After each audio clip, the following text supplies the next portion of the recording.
अचानक से घर पे कोई मेहमान आ जाए और समझ में नहीं आए कि क्या बनाकर खिलाऊं मीठे में, तो आप ये रेसिपी ज़रूर ट्राई करना। आपको बहुत पसंद आएगा और कोई खाकर नहीं बताएगा कि आपने होटल से मंगवाया है या घर पे बनाया है। तो जी हाँ, मैं कलाकंद रेसिपी की बात कर रही हूँ। तो ये इंस्टेंट कलाकंद रेसिपी है, ये 15 मिनट में बन जाएगा।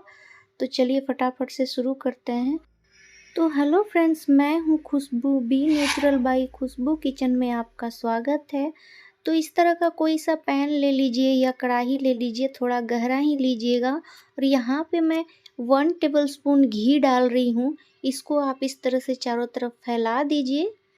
यहाँ पर गैस का फ्लेम बिल्कुल मीडियम रखना है और यहाँ पर मैं हाफ लीटर दूध का इस्तेमाल कर रही हूँ।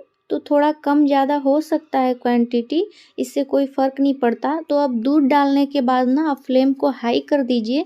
तो ये देखिए दूध एकदम उबल गया है। तो यहाँ पे 5 से 7 मिनट हमको हाई फ्लेम पे चलाना है। तो 5 से 7 मिनट हो गए हैं। ये देखिए आधा दूध है ना मेरा सूख गया है। तो अब यहाँ पर मैं मिल्क पाउडर का इस्तेमाल कर रही हूँ।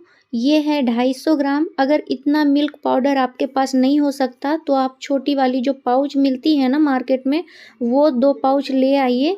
और उसके बाद ब्रेड ले आइए। वाइट वाला ब्रेड जो होता है उसका साइड वाला पार्ट हटा दीजिए और बीच में जो वाइट वाला पार्ट होता है उसको मिक्सर में ग्राइंड कर लीजिए।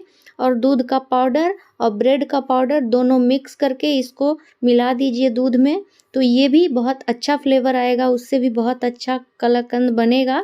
तो ये देखिए मैं दूध का पाउडर डाल रही हूँ। इसको आप अच्छे से मिक्स कर दीजिए, मीडियम फ्लेम पे गैस को कर दीजिए और अच्छे से मिक्स कर दीजिए। ये देखिए इस तरह से।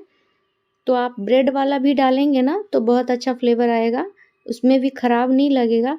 तो ये देखिए हमने अच्छे से मिक्स कर दिया है। अब आप गैस का फ्लेम हाई कर दीजिए और फिर से 5 मिनट इसको पकाइए आप हाई फ्लेम पे ही। तो मैं इसको 5 मिनट चला लेती हूँ, उसके बाद मैं आपको दिखाती हूँ।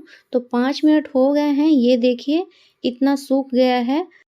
अब मैं 2 से 3 मिनट इसको और चलाते रहूँगी इसी तरह से हाई फ्लेम पे। तो 3 मिनट हो गए हैं। अब यहाँ पर मैं 5 इलायची छोटी वाली जो होती है ना उसको मैं कूट कर डाल रही हूँ। ये ऑप्शनल है, डालेंगे तो बहुत अच्छा फ्लेवर आएगा।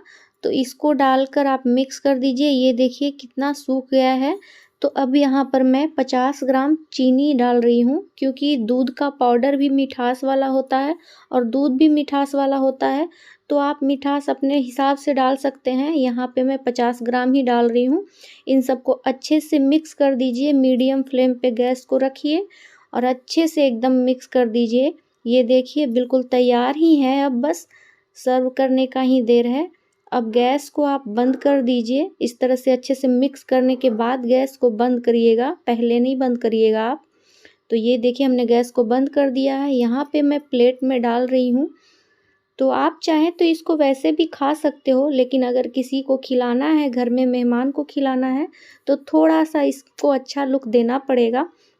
तो यहाँ पे मैं घी लगा रही हूँ इस तरह से। ये देखिए इससे होगा ये कि अगर फैलाओगे ना जब आप, तो इसमें चिपकेगा नहीं।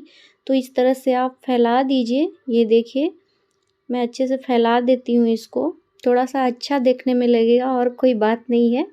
तो ये देखिए हमने अच्छे से इसको फैला दिया है। यहाँ पे आप इसको ऐसे भी कट करके खा सकते हो, लेकिन थोड़ा सा अच्छा दिखने के लिए मैं यहाँ पे ड्राई फ्रूट्स डाल रही हूँ, जैसे काजू हो गए, बादाम हो गए, पिस्ता हो गया। ये सबको मैं बारीक बारीक कट करके रखी थी। तो ये मैं यहाँ पे डाल रही हूँ थोड़ा सा खूबसूरत दिखने के लिए। आप चाहो तो ऐसे भी इसको थोड़ी देर फ्रिज में रख सकते हो या कहीं पे हवादार जगह पे रख दो। थोड़ी देर सेट होने के बाद इसको कट करके वैसे भी खाने के लिए किसी को दे सकते हो, पर थोड़ा सा अच्छा दिखने के लिए मैं कर रही हूँ। तो आप चाहो तो इस तरह से कर सकते हो।